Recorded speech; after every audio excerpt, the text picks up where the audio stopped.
सरकार के चरणों में हाजिरी कौन कौन लगाना चाहता है? उठाइए जरा दोनों हाथों को, क्योंकि कहते हैं कि सुनने वाले तो सही हो लेकिन 1000 के बराबर होने चाहिए, वो होते हैं भगत, है ना? उठाइए दोनों हाथों को बिल्कुल सीधे, बोलिए बालाजी सरकार की, बोलिए श्यावर रामचंद्र की, बोलिए लखन लाल की, बोलिए जानकी मैया की, बोलिए वैष्णो रानी मैया की।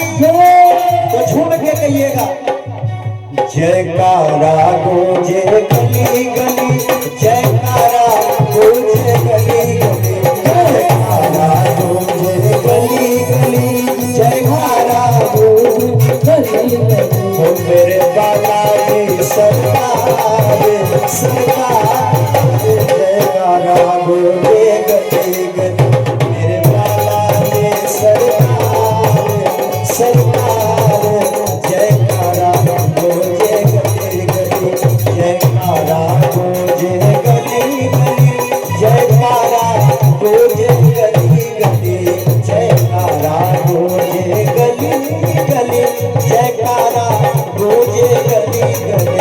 ओ मेरे बाला, ओ मेरे बाला, ओ मेरे बालाजी सरकार सरकार, जयकारा गूंजे गली गली, मेरे बालाजी सरकार सरकार, जयकारा गूंजे गली गली।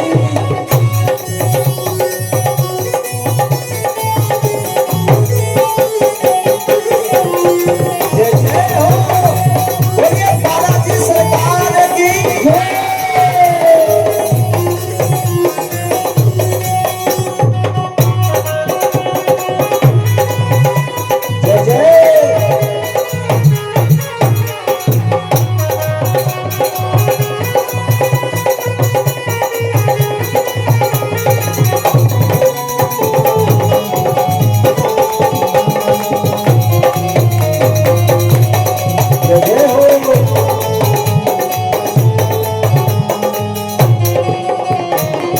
और बड़े भाव में कहना है क्या, तुम मेहंदीपुर में विराज रहे, तुम मेहंदीपुर में विराज